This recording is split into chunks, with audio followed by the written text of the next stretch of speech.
তোমরা যারা এই হাসিটা চিনো তারাই বুঝবে এটা কোন সিরিজ। তো চলো আমরা সোলো লেভেলিংটা ব্রেকডাউন করি। এই এনিমিটা সম্পর্কে আমি তোমাকে একটা কনসেপ্ট দিয়ে দিই। এর নাম হচ্ছে সাং জিনহো। এ বলতে গেলে অনেক অনেক অনেক উইক একটা মানুষ। তার মা ছিল ক্যান্সারের পেশেন্ট আর তার চিকিৎসা করার জন্য সময়ে সময়ে অনেক টাকা লাগতো। তাই সে নিজেকে হান্টার হিসেবে রেস্টার্ট করায়, যেটা থেকে সে কিছু টাকা ইনকাম করতে পারবে। বাট এই উইক হান্টারটা এমন ঘটনার মধ্যে দিয়ে যায় যার কারণে সে অনেক বেশি স্ট্রং হয়ে যায়। যেরকম আমাদের রিয়েল লাইফেও ঘটে, উইক থেকে অনেক স্ট্রং হয়ে যায়, সেরকমই একটা সিরিজ। আমি শিওর তোমরা এই ফুল সিরিজটা দেখলে অনেক মজা পাবা। হান্টার কি জিনিস আর তারা কি করে এটার একটা সামারি আমি তোমাকে বলি। 10 বছর আগে এই দুনিয়ায় বিভিন্ন পোর্টাল দেখা দিচ্ছিল, যেগুলার ভিতরে থাকতো অন্য দুনিয়ার মনস্টার। ওই মনস্টার গুলোকে পৃথিবীর অস্ত্র দিয়ে মারা যাইতো না। প্রকৃতির ব্যালেন্স ঠিক রাখার জন্য মানুষের মাঝেও কিছু ম্যাজিক্যাল পাওয়ারের জন্ম হয়, আর এই পাওয়ারওয়ালা মানুষগুলোই ওই ম্যাজিক্যাল বিস্ট গুলাকে মারতে পারত। যাদের কাছে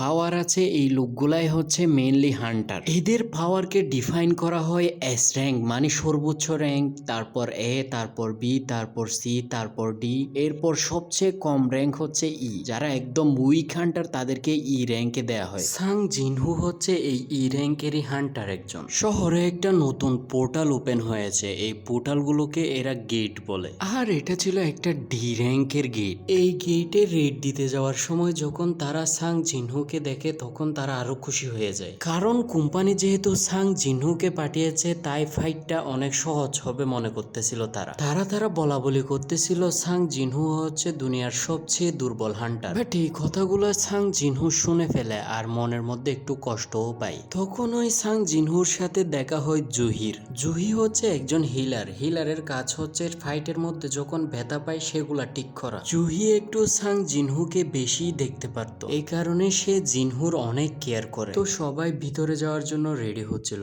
সেখানে লিডার দেওয়া হয় জুসাংকে। এইদিকে সাং জিনহুর কাছে ছিল একটা ছোট ছুরি, কারণ সে এতটাই গরিব ছিল যে তার কাছে কোনো টাকা ছিল না ভালো অস্ত্র কেনার। তো সে ওই ছুরিটা নিয়েই এগিয়ে যায়, বাট একটা গবলিনের সাথে ফাইট করার সময় ছুরিটা ভেঙে যায় আর সেও আহত হয়ে যায়। তখন একটা ডি র্যাঙ্ক হান্টার ওই গবলিনটাকে শেষ করে দেয়, আর জুহি তার হিলিং পাওয়ার দিয়ে সাং জিনহুকে ঠিক করে ফেলে। তো এখন তোমরা বলতে পারো এরকম জীবনের ঝুঁকি নিয়ে কেন তারা ভিতরে ফাইট করতে যায়। প্রথম কথা হচ্ছে ভিতরে গিয়ে মনস্টার গুলোকে না মারলে গেটটা বন্ধ হবে না, আর গেট ক্লোজ না হইলে মনস্টার গুলো ভিতর থেকে বেরিয়ে এসে পৃথিবীর সাধারণ মানুষকে আহত করবে। আর দ্বিতীয় কথা হচ্ছে যারা ভিতরে যায় তারা সেখানে বিভিন্ন ধরনের দামি জিনিসপত্র পায়, যেমন এসএস স্টোন, মানা ক্রিস্টাল আর বিভিন্ন ধরনের হাতিয়ার, যেগুলা পৃথিবীতে অনেক দামি। কিন্তু এগুলার বেশিরভাগ তারা যে কোম্পানি থেকে আসছে ওই কোম্পানির কাছেই চলে যায়। এর বদলে তারা মোটা অঙ্কের টাকা পায়, চাইলে তারা কয়েকটা আইটেম নিজেদের কাছে রাখতে পারে। এইদিকে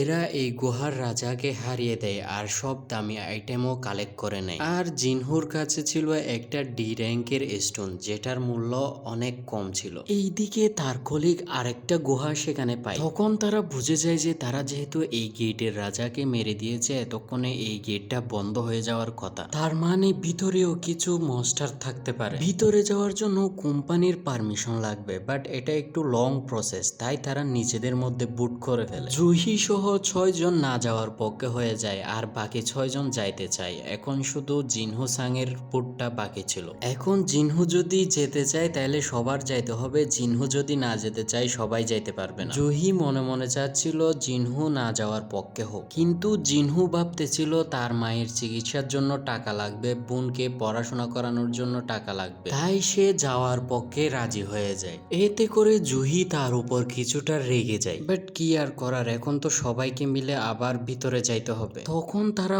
পৌঁছে যায় ইয়া বড় একটা গেটের সামনে। গেটে ঢোকার আগে তোমরা প্লিজ যারা সাবস্ক্রাইব করোনি প্লিজ সাবস্ক্রাইব করে দাও, কারণ আমরা 1000 সাবস্ক্রাইবারের অনেক কাছে। একজন একটু ধাক্কা দিতে গেটটা খুলে যায়। গেট খুলতেই সেখানে ভিতরে থাকা ল্যাম্পগুলো জ্বলে ওঠে। সেখানে রাখা ছিল অনেক বড় বড় লম্বা লম্বা দানবাকৃতির মূর্তিগুলোর মধ্যে কতগুলোর হাতে অস্ত্র আর কতগুলোর হাতে মিউজিক্যাল সরঞ্জাম ছিল, আর একটা বড় মূর্তি ওই জায়গায় বসা ছিল। তারা বলে এই জায়গায় তো একটাও মনস্টার নাই। দেন তারা একটা নোটিশ বোর্ড খুঁজে পায়, সেখানে এই জায়গার নিয়ম কানুন লেখা ছিল। প্রথম নিয়ম গডকে সম্মান প্রদর্শন করা, সেকেন্ড নিয়ম গডের প্রশংসা করা, এবং থার্ড নিয়ম নিজের ভক্তিকে প্রমাণ করা। আর একটা ওয়ার্নিং দেওয়া হয় যদি কেউ এই নিয়মগুলো না মানে তাইলে সে মারা যাবে। নোটিশটা পড়া শেষ হওয়ার সাথে সাথে সেখানের দরজাটা অফ হয়ে যায়। এসব দেখে সেখানের একজন ভয় পেয়ে যায় আর সে রেগে সেখান থেকে বের হওয়ার জন্য দরজার কাছে যায়। তখনই সেখানে থাকা একটা মূর্তি তার গর্দান উড়িয়ে দেয়। এটা দেখে তো সবাই অনেক ভয় পেয়ে যায়। সবাই বুঝে যায় তাদের বাঁচার কোনো ওয়ে নাই,